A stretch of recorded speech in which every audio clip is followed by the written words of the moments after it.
I was really having trouble getting into this spot right in here.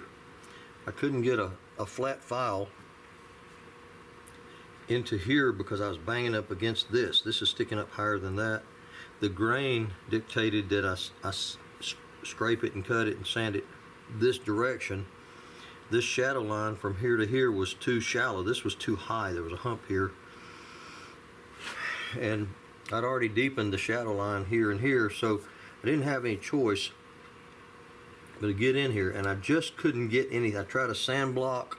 I tried a little stick of wood like that with a piece of sandpaper wrapped around it, and I kept just hitting this back here. So I finally just took me a file, a piece of a file, some old El Segundo brand file I found laying around, and it was right there. And I cut a bolt. I cut a 5/16 bolt on a slant like that, and just took a MIG and just stuck it right there and there. Then took a little cutting wheel and cut the edge off of that thing and beveled this bad side off so it didn't have a burr on it. I had to make something to get in there. I just could not get to that one little area. And for about 3 days I kept pushing sandpaper with my thumb, and I just couldn't seem to get in there and get that shadow line crisp. That thing needs to start out really crisp and sharp. And so I just had to make something.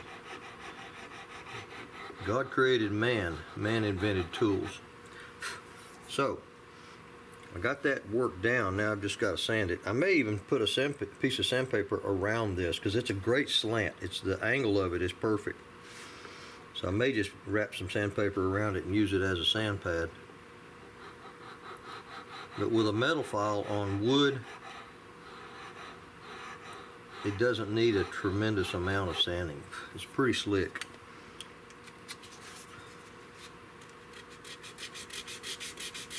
Yeah, I don't think I need to do the sandpaper on the file handle.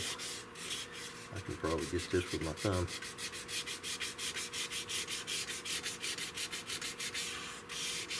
Little challenges like that, you just kind of deal with them as they get here. The other thing is you got to sort of sand with the grain on projects like this.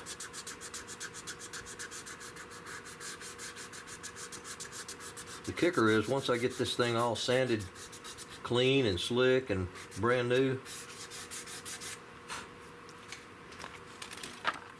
then I have to beat it up to make it look like that.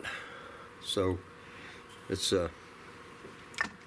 that's going to be kind of hard to do the first few licks anyway. A little concave curve. It's not hard to get to here. You can roll your sandpaper out and just put it in there. But where that gets really tight, I ended up using a little chainsaw file. Get in there and kind of clean that up.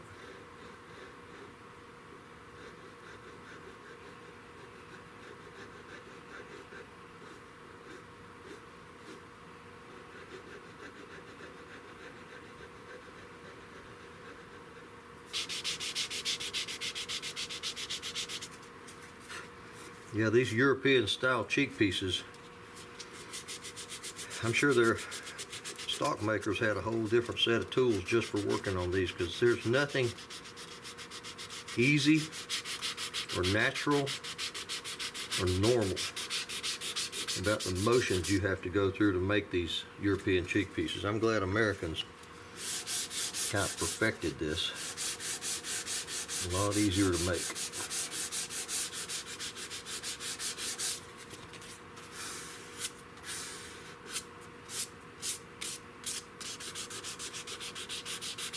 Now I've got to get the back of this thing between the butt plate and the cheek piece itself. You've only got that much room to sand with the grain, and there's a lot of against the grain motion has been going on, so I've got to put this thing in a different vise and clean up the rest of all this. Is still really rough right here from just a rasp and a bunch of cross grain sanding.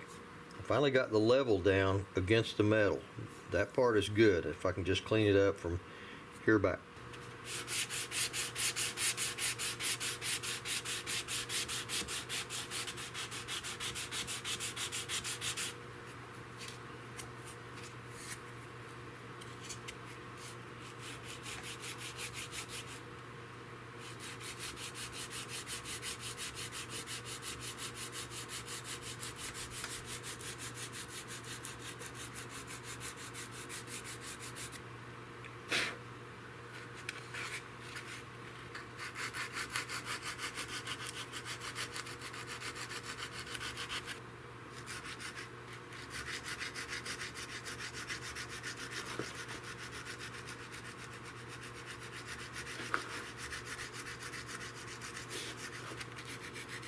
As you roll more paper up onto that dowel, the diameter of it gets bigger because the size, the dimension of that concave relaxes and gets bigger out here, and it gets smaller and tighter over there.